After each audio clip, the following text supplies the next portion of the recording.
All right, 5, 4, 3, 2, 1.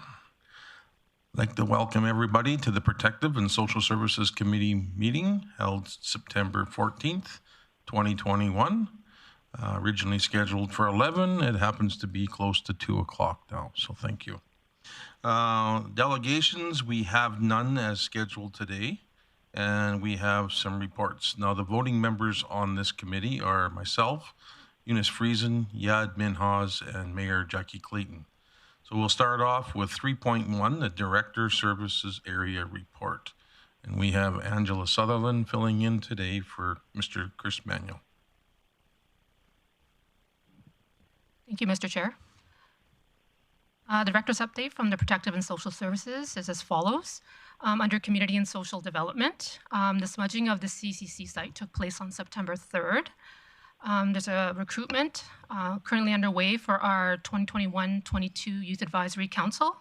The current deadline is September 15th, and all appointed members will receive perks like passes at the Eastlink Center. So we're looking to enhance the incentives to apply for that particular committee.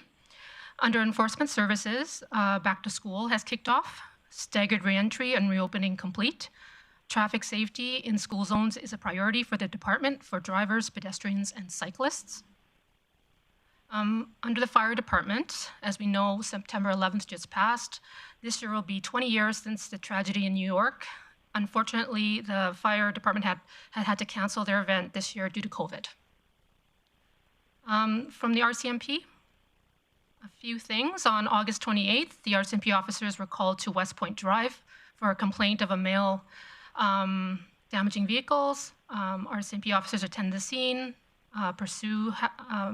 they pursued, ended up having a male charged with possession of a weapon, resisting arrest, theft of motor vehicle, flight from a peace officer, dangerous operation of a motor vehicle, possessing a firearm while prohibited, mischief, failed to comply, and attempt to disarm a peace officer.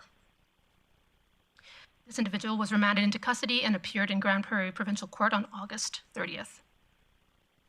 On August 12th, officers at the Grande Prairie Crime Reduction Unit were on patrol at a rural location when they observed a male in a vehicle parked at a residence. This male was known to police to be on curfew. Officers approached and arrested. A search warrant was obtained and it resulted in the seizure of a loaded .22 caliber handgun, a loaded shotgun, a shotgun, and .22 caliber pistol ammunition. The RCMP also located what is believed to be 1,100 tablets of Oxycontin, 24 grams of crack cocaine, 19 grams of crystal meth, 5 grams of fentanyl, drug paraphernalia, assortment of scales, baggies, and other items used for distribution of controlled substances.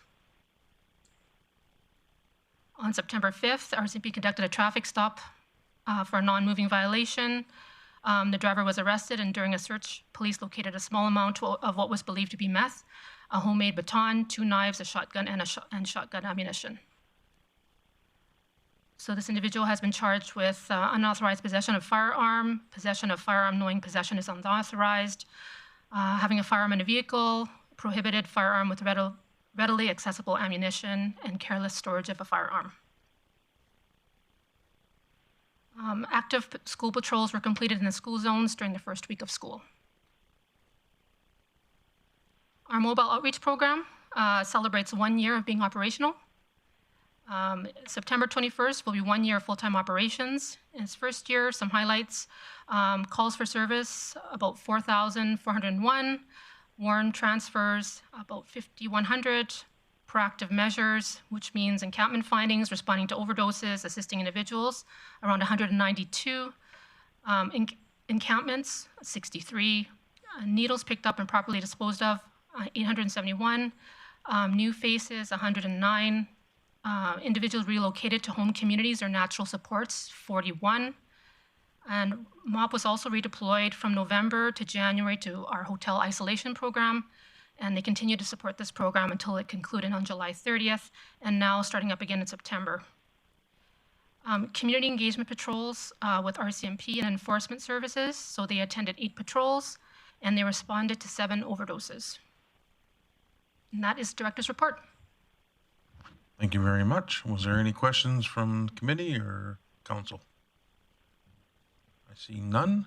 We will move on to 3.2, Community Social Development Q2 update. And that would be you as well. Thank you, Mr. Chair. So a few highlights from CSD. As you're aware, the City, County, and Community Foundation launched the Community Compass program with a media release on June 15th. This compass ties together hundreds of independent social services and programs across Grande Prairie and is designed to connect residents with supports they need in a more efficient, effective, and timely manner, which improves coordination and use of resources. As of Q2, there were also 11 members participating in our city's Equity, Diversity, and Inclusion program, and it represents about 10 different municipal departments. This committee provides recommendations to enhance and advance diversity and inclusion goals for the organization. So thus far, there have been training sessions completed for CSD in transit, which resulted in about 26 employees that have received training. Really excited about this one as there's a lot of interest in continuing with other departments for this very important training. As mentioned already in the director's report, our activities for Youth Advisory Council are on its way in terms of recruitment, but in Q2, some of the activities included coordination with the Grande Prairie Regional College to provide information packages to incoming students for recruitment, youth engagement awards, and organizing a documentary screening on global mental health during Youth Week. So we're hoping to really leverage this year's recruitment and get some really solid candidates in place for this coming year. And CSD continues to plan for the implementation of the Coordinated Care Campus. A few highlights I want to reiterate over the response to critical issues. The provincial and federally funded program that was operational throughout Q2 for hotel isolation had an end date of July 30th.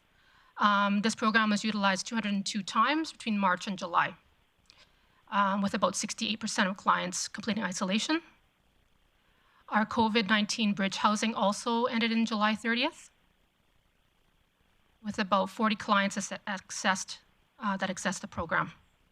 So some key outcomes there: 42% of clients returned to shelter, 13% accessed treatment, and 18% accessed housing arrangement. Our Wapiti House shelter continues to operate with a lower number of available beds than pre-pandemic. And the Street Outreach Center is wrapping up renovations at the end of September here. In the meantime, they have relocated over to the Rotary House, or Wapiti House, sorry. The Friendship Center's Key-Win program continues to support people in a wide range of situations in our housing homelessness prevention program. And as you're aware too, CSD is also continuing to support the Community Opioid Task Force. I've highlighted here some quarterly program statistics for your review. If you have any questions, I'd be more than happy to answer them. Thank you. Any questions from anybody on committee? Okay. And we got Dylan Bressey, Councillor. Great. Thank you, Chair O'Toole. I'm just curious, with the fourth wave of COVID in our community and the supported isolation program being ended, what happens if there's an individual in shelter who has symptoms of COVID or tests positive? What happens to that person right now? So through the chair, we're just in the middle of talking with the province around that. And so there's planning as we speak around igniting the hotel isolation again and restarting it at a smaller scale. So we're in negotiations right now with the province on how that's going to look and the funding. So there's discussions about that right now. Okay, so, but while those negotiations are happening, what happens right now at this moment if somebody tests positive? Right, so through the chair. So what is happening right now is that we have a location and we have people that have been tested COVID positive at that location. So is it just, we're still doing the program just right now, we're paying for it, or funding resources that are for other homelessness initiatives are going towards this? We're just trying to figure out who's going to pay for it. Am I understanding that correctly? Through the chair. So what is happening right now is we just had conversations last week as we know that things are ramping up across the community for COVID in general anyway. So we've been talking, we have some remaining dollars that have been left from the provincial government that will carry us over. But we're still in discussions with them on how that's going to look and how much further that's going to take. So right now we have funding for it that's not paid by the municipality to cover the small numbers that we have right now, but we're in discussions right now in terms of if we have to ramp up, what is that going to look like? Excellent. Thank you. Really appreciate that. Okay. I don't see any other questions, so thank you very much for your report. I don't think there's a need for a motion, so thank you very much. And we'll move on to item 3.3, Enforcement Services Q2 update. And that is brought to us by Ross Gear. Thank you very much. Welcome. Thank you. Thank you, Mr. Chairman. Pleasure to give you an update. So the highlights for this quarter and for the year as well. Grande Prairie Enforcement Services is moving forward with the preparations for the Administrative Penalty Information System. It's known as APIS. This project is currently being developed by the Justice Institute to the Solicitor General of Alberta.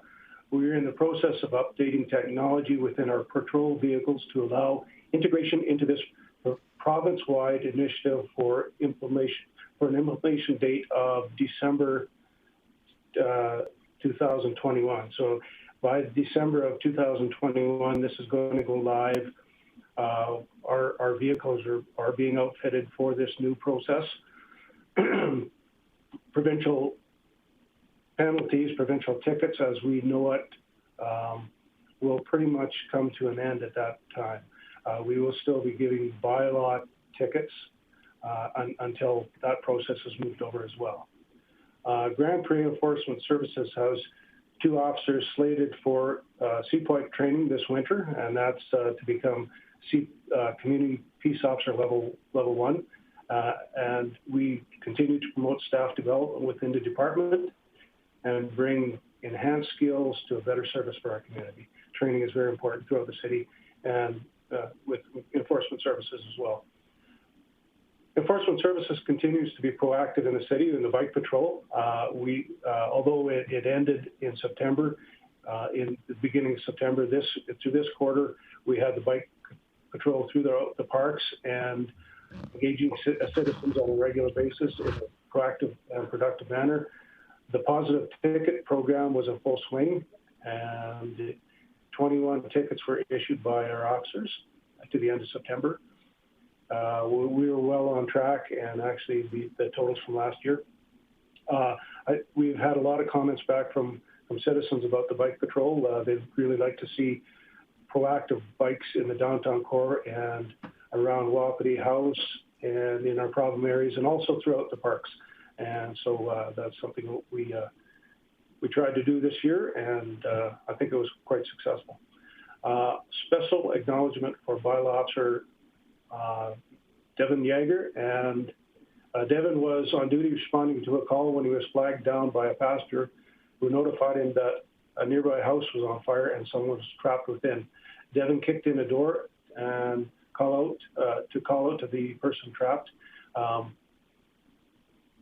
Devin then assisted in pulling the trapped person from a window to safety. So good job by Devin, being very, very active in an emergency situation, and we'd like to congratulations for that.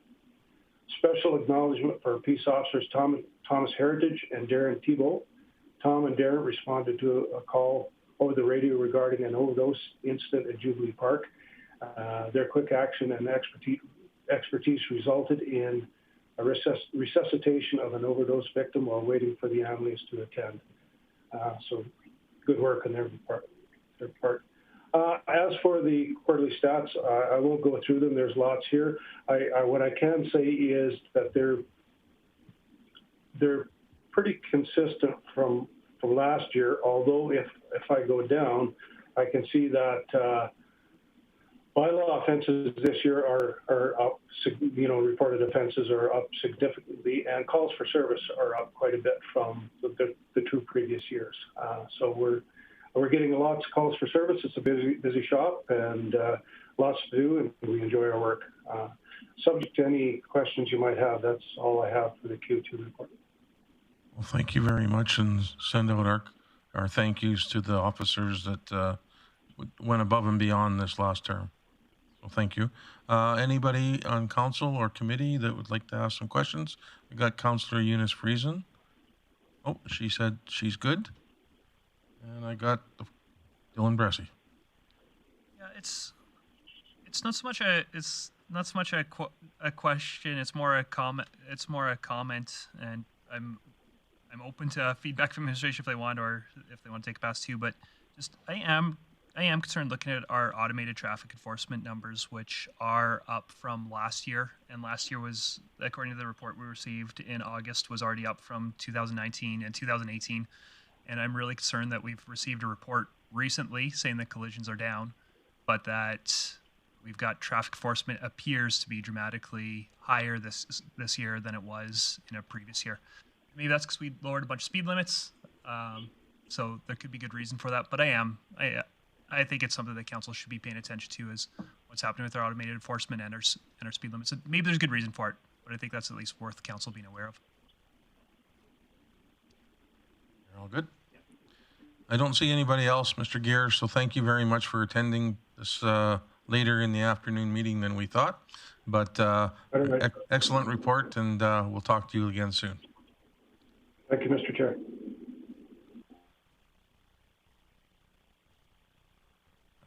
Just looking here for all kinds of things here. I got the Grande Prairie Fire Department here, and Fire Chief, would you like to, Mr. Would you like to speak, please? Preben. Thank you, Mr. Chair, and thank you for the opportunity to present to today.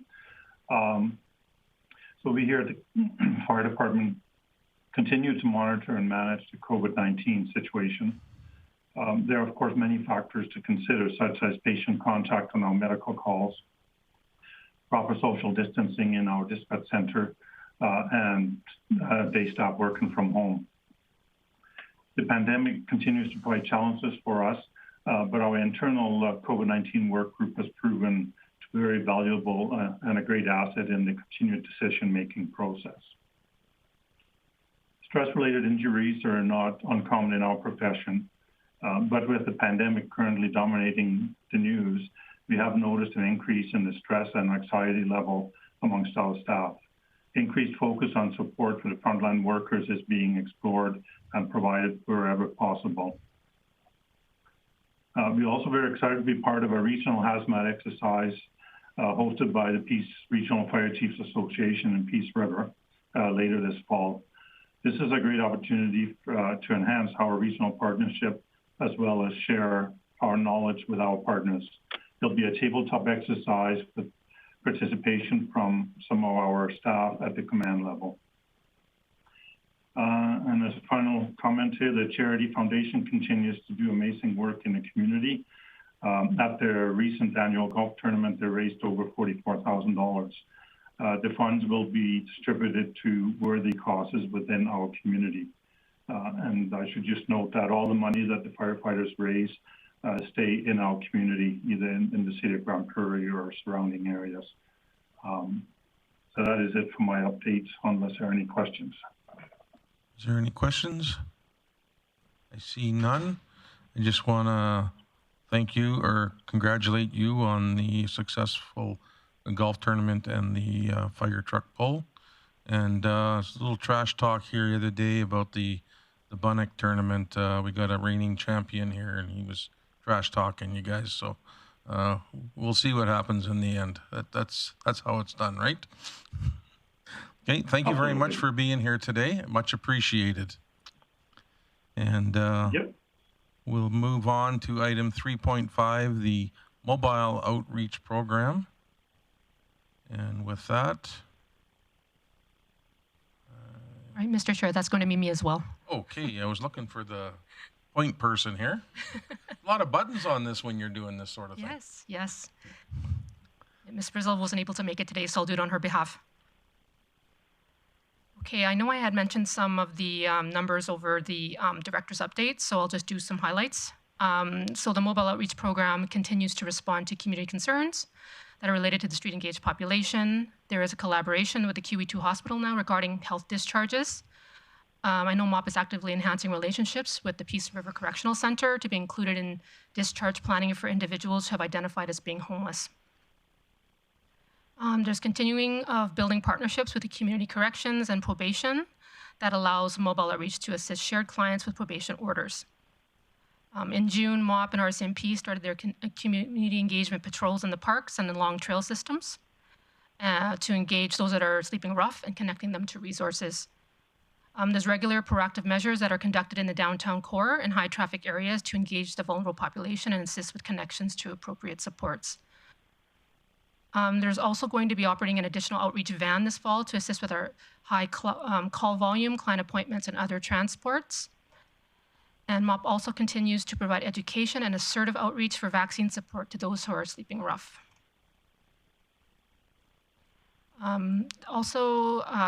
I think in the last quarter, MOP had also provided, as mentioned, the hotel isolation support, but along with that was a safe transportation, which was really, really a huge asset for us. And the city's rough sleeping response, which is a partnership with enforcement, RCMP, and MOP, has seen huge success this quarter. They've assisted in connecting individuals to services, removal of encampments, and have seen less congregation of sites from previous years due to combined efforts and proactive measures. I'll leave that. If there's any questions. I will. I've got one individual in the queue here. Councillor Friesen, go ahead.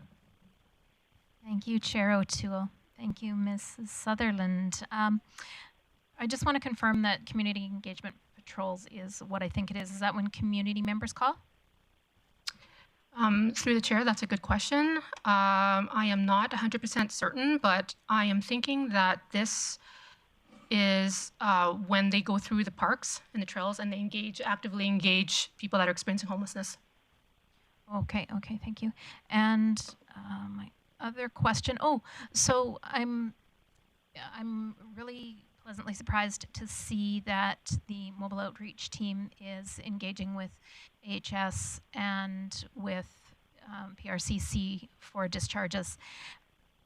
Is there, like, initially when we envisioned this, I don't know, I envisioned just mobile response, but this, it seems to me that they are actually carrying a caseload almost, and files and following and all that sort of thing when it comes to those sorts of engagements with the QE2 and the correctional services. So is there also a place where, like, do they have an office in enforcement services, or how do they manage files and cases that do need ongoing attention? Through the chair, I believe that, they work very closely. At this time, they're housed within City on 99th with enforcement, and they do share information and files. And what you speak to in terms of case management, it is a much less intensive case management. So there is a form of case management, but not as deep as what our typical Housing First caseworkers do. So I think that's a really important piece. And also, too, when we're speaking to the interactions and the ongoing systems planning with Alberta Health Services, the corrections, is exactly what we were talking about when I presented the homelessness strategy around the systems planning. So MOP is a very big piece of what we are trying to do in terms of ensuring that the system is coordinated. So the MOP is a big piece of that, along with the rest of protective and social services. Yeah, I think that's just fantastic. It's I know I've had to call them a couple of times, and I have other friends and acquaintances who have, and to hear that they are also proactive now as part of that ongoing plan is fantastic. Thank you. Okay. I've got Mr. Bressey and Mr. Thiessen. Great, thank you. Yeah, definitely definitely glad to hear them being proactive. On the other hand, worth acknowledging that that shouldn't be the city being proactive, getting people out of jail, make sure they don't end up homeless in our city. So definitely appropriate for the inappropriate. The municipality has to be doing that, but very appropriate that this is our response. I was concerned to see 56 unique new faces in our community. How new would those? Do you have any idea what's being considered a new face? Would that be somebody who is new here since the last time we did a count, or would that be just what do we mean by new face? Through the chair, in terms of the collection of data here, I would say that there are individuals that have been identified as new to Grande Prairie altogether. But does that mean they've been here for a few weeks, a few months, a few years? Some would say I'm new to Grande Prairie and I've been here for 10 years. What do we mean by new to Grande Prairie? That's a good question. Through the chair, I would have to follow up with Ms. Frizzell on that in terms of parameters around this collection of data. Yeah, I'd love to learn more about that. I really am concerned that we had, depending on what we mean by that, 56 new people when we've got 210 chronically homeless as far as we can tell. That's a 25% increase, and we only had 9 getting home to their home communities. That's a really concerning number to me, so I'd love to get more information about that. All right, and Councillor Thiessen, mic is yours. Thank you very much, Councillor O'Toole, Mr. Chair. Dylan took one of my questions, but I got another question kind of in line with Councillor Friesen's question in regards to or maybe it was more a statement in regards to our MOP team picking up caseloads. So in regards to some of the functions of our MOP team, it says that there's been a high demand for medical transports from agencies, social workers, hospitals, and clients, including transportation to doctors' appointments, hospital, pharmacies for medications, and opioid antagonist therapy. Now, with my experience back as a case manager working in mental health, this was typically the role of the case manager's duty. So, are we helping, I guess, to offset the workload of these agencies, social workers, hospital, and clients with the MOP team? Through the chair, I think that in terms of the parameters of what MOP is doing for clients is continuum of care for what our workers, our other Housing First case managers do. And they're in constant communication and sharing with the clients and who is involved. So I think it does help, in terms of easing some of the load, but not taking over the responsibilities of what a case manager is to do. Okay, yeah, and I guess the reason why I asked that question, Ms. Sutherland, is largely because it says there has been a high demand for medical transports, and I just part of my, I guess, my first thought when I read that sentence is, especially when they talk about we want to support those who are needed once our second vehicle is on the road. I just a bit of concern that we end up becoming a taxi service for other agencies, and it could just be the way that the sentence was written. But I know that that's not the primary function of MOP, and I know that they will go out of their way to make sure that people have assistance in any way, shape, or form. I just would hate to see, we end up being a medical transport system rather than an outreach program. Through the chair, that's a great comment, and I think what, in terms of this, what I would say is there's a recognition that there's a huge demand. So there's I think a responsibility for us, including CSD, to come around and talk about the high need for this and what is his responsibility and who's responsible for it. And if there's a gap, then how are we going to address the gap? And may not necessarily be all on MOP shoulders. Yeah, because I'd like to have the people on the streets helping where they can, and I'd hate for their phone to ring and if I was in social work again, hey, this is Chris, can you come pick up Joe he needs to go get his drugs at the pharmacy and I'm busy in the office right now. It's something along those lines. So thanks. Any other questions, committee or council? All right. Thank you very much, Mr. Sutherland. We'll move on to item 3.6, the RCMP Q2 update, and I think we're joined with Superintendent Sean Curry. Welcome, Mr. Curry, to the Protective Services meeting today. Thank you, Councillor O'Toole, Mr. Chair. Thank you, Madam Mayor and councillors. There's a few things I'd like to highlight to you from the package that we sent in about our, our activities for Q2. One is we started with our APP. I'd like to highlight some of the work that was conducted as part of our consultations. One was our crime reduction. We wanted to have curfew checks on prolific offenders this year from 100 to 400. And this quarter crew, our crime reduction unit, completed 103 curfew checks. Something that we also wanted to do as a result of our APP consultations was increase our communication. And we started a proactive monthly newsletter that we've put out to the communities and to the Municipal Police Advisory Council. The formatting of the newsletters highlights, I guess, areas of concern for us that we want to bring to the attention of the community: locking your vehicles, taking care of your bikes, things that just are great reminders for the community to help us keep our crime stats low. It's highlighted some good work by some of our members who received the St. John Ambulance Award for life-saving.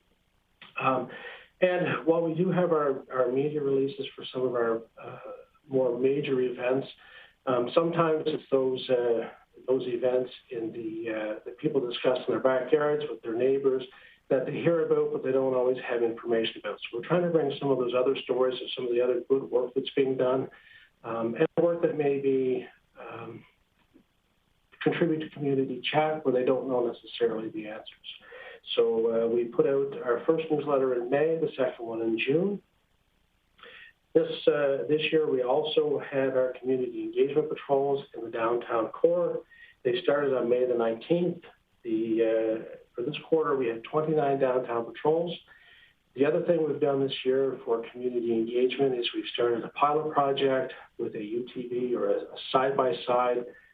This side-by-side is 4-passenger and has a bit of trunk space, and we've been able to conduct joint patrols with our mobile outreach program and with our city enforcement partners. We've been able to get out to some of the encampments and some of the areas where our vulnerable populations are. The feedback I've received has been very, very beneficial for all of those multi-agency groups. This past quarter, their property crime, as you will note on page 3 of the OSB report, is down by 17%. And there is some data on our financial picture there, but I do want to address a comment there. The current stats as far as this quarter goes, if you look at the comment there, they do not address any pay raise for the rank and file members. Just for everyone's edification there, I'm sure everybody's heard about it, but the collective bargaining unit for the RCP rank and file, they have concluded an agreement with Treasury Board, so there will be pay raises coming for the members. I don't have the specific stats, but there has been information communicated to the city there that as soon as they can get that information, they will get it out as quickly as possible. I think our intention is to send some general numbers initially, and then they'll have very specific numbers to follow. The last piece that we have is an information piece that came out from Operational Strategy Branch, and it's a national initiative for body-worn cameras. This is, I guess, a heads up, if you will, that this is going to be, as I said, a national standard. There will be costs involved, but it appears that the federal government or nationally will cover the first few years of the phased rollout. Unfortunately, I don't have much more detail on that than what has been presented within the information pamphlet. And barring any questions, that's all I have for the committee today, Mr. Chair. Well, thank you very much. Excellent report. I don't think anybody have any questions at this point in time. I do have one individual, Councillor Chris Thiessen, has got a question. Thank you very much, Mr. Superintendent Curry. Just a quick question. I'm looking at the crime statistics as far as July 6, 2021. that was included. And I think I have to commend the RCMP, or at least our community. Most of our crime stats have significantly dropped. Now, I understand this is only like half of a year, but on some of the ones of interest, I did work out a percentage. There was a couple increases that were slightly disturbing. The homicides and offenses related to death as of July 6th were higher than they've been over the last 5 years. And so I question that, and if this is just bad guys killing bad guys is one of my questions, because I haven't heard too much about it in the news. And then the other one is around sexual assaults and other sexual offenses. So those seem to be extremely on the rise, 65 total between the two, which is the highest over 5 years, and that's only halfway through a year. Does the RCMP have any mitigation strategies to maybe help lower these numbers going forward with sexual assaults and other sexual offenses?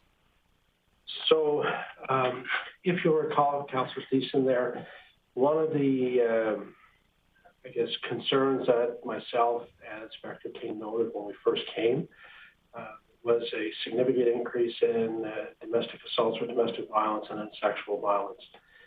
And as a result of those increases, we created a specialized investigative unit last September. So this is the 1-year anniversary of that pilot project. We're compiling data now as far as the efficacy of this unit.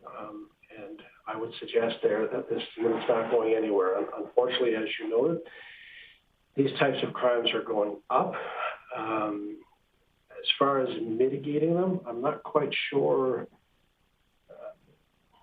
what I can do or we can do to mitigate them. I think the best that we are going to be able to do is to ensure that the victims have the best possible investigative team available so that we can ensure that they have justice in the court systems. And in addition to that, that the people that we have are trained to provide that, I don't think of the best word there, have the support that I guess that they need to go through that process, and also access to those other supports for to continue on with their lives so that they feel that they've been heard and treated appropriately. Well, thank you for that response. I think just my head is sort of pondering, because I think of women and I think of children, and I think they're our most vulnerable, and I'm sorry, I'm a man, but I'm going to say this. They're probably our most valuable citizens for now and the future. And it's sad to see that these stats are going up. And I wonder if there's something that we could do as a community or as a city working with the RCMP to develop a strategy to educate people to get out of these situations or find justice in the justice system. It's just a personal note. It's when I think about sexual crimes, I sometimes think that the offenders get off easier than the people who are the victims, simply because the victims have to go through and experience that trauma, sometimes for the rest of their life, whereas the perpetrators sometimes get a slap on the wrist, 2 to 5 year sentence, and usually at the max 12 years. So yeah, this is a trend I don't like seeing in any community, let alone our own. And if there's anything we can do through conversation or creating programming to educate and prevent these types of criminal assaults, then I think I'm all ears, and I hope the rest of the council is too, but I think they are too. Thanks. I have every confidence that they are, Councillor Thiessen. All right. So the only disappointment I have is I didn't get to go for the detachment tour this year because of COVID. I was like 2.5 days away from that, and but that's not your fault, and it wasn't mine. But I'm looking forward to a detachment tour in the soon.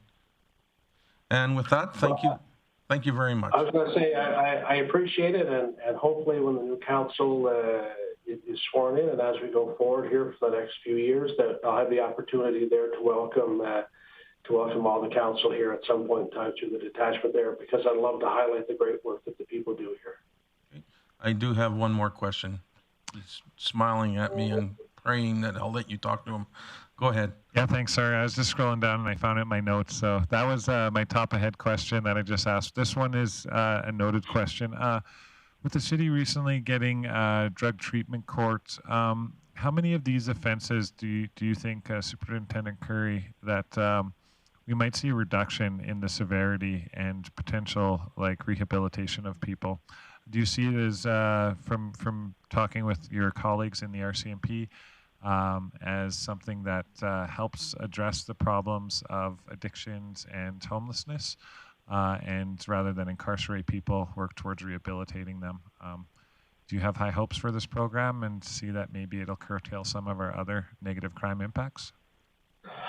I think that having alternative service delivery models to deal with some of these social issues are very beneficial, and I think I'll give kudos to Director Manuel and to Ms. Frizzell for the MOP team there, because I think that is a demonstration that if we can get people into or access to the right supports, some people, not all, but some people will be able to make changes to their lifestyle, and I think overall that will be beneficial to the community as a whole. My conversations with Judge Holden, and I know with Inspector King, he's been working quite closely with this project there. We understand it's going to start rather slowly, just so we can make sure we get it, we work with our partners to get it done correctly at the get-go. But I am hopeful that it will help reduce our numbers, I guess, of our vulnerable population in the long term. And yeah, I guess that's the best way to put it. I am hopeful that this will reduce our numbers of vulnerable population. Yeah, thank you very much. Really appreciate that. I share the same hope with you. And if we can get rid of some of these petty crimes and knock them off our list by getting the people the treatment support and justice that merits the crimes, hopefully you guys can deal with the big stuff and stop that from happening in our communities. Thanks so much. And with that, I want to just thank you again for being able to join us this afternoon. Much appreciated, and take care. Thank you, Councillor O'Toole. All right, we have one item of correspondence, and it's 4.1, the Alberta RCMP. Mayor Clayton, did you want to talk on that?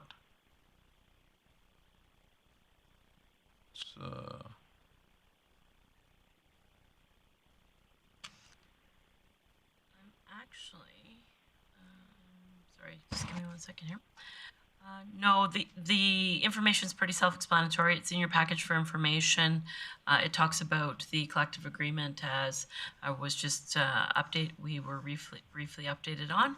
And if there's any questions, I'm sure Director Manuel would be happy to answer them when he returns. Excellent. Thank you very much. We have no other business. We have no bylaw policy review. And we have... Go ahead, sir. Yeah, thank you. Just something I wanted to bring up again that I have brought up with the council, but my apologies, it's been a long day, so maybe I'm just getting where it's at. But I still think it would be great for us to take a formal advocacy position, and the window's closing on it, to join the Alberta Urban Municipalities Association, other municipalities in Alberta, to say, hey, we weren't at the bargaining table, fair enough, we need to pay going forward, but federal government, you should be taking care of this retro pay. That's $4 million in a budget that I think we should be joining others in advocating for that, and we're probably at our last chance to do that. So I'm not a member of this committee, but at least wanted to bring that up. All right. Mayor Clayton?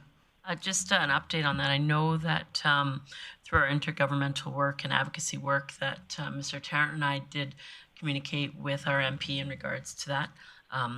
I don't know if you're looking for something more formalized than that, but... No, that's good. That's good to hear. I remembered us talking about it. I didn't know that actually was talk to our MP, so I don't really... Letters aren't effective. They're how we show the public what we're doing, but if we've had that conversation with our MP. So Absolutely. Thank you, Mayor Clayton. I appreciate that, and I'm glad I asked. Right. So like I said, there's no other business, no bylaw policy review at this point in time. Item 7 is the outstanding items list. And with that... Sutherland, I'm looking for your comments here. Thank you, Mr. Chair. So Protective and Social Services, we have 3 items in the queue here, 11:59, 11:60, and 11:55. They're all slated to report on time. Right. With that, looking for a motion to adopt the outstanding items list. Councillor Minhas. I'll move the motion to adopt the outstanding item as presented. Call the vote.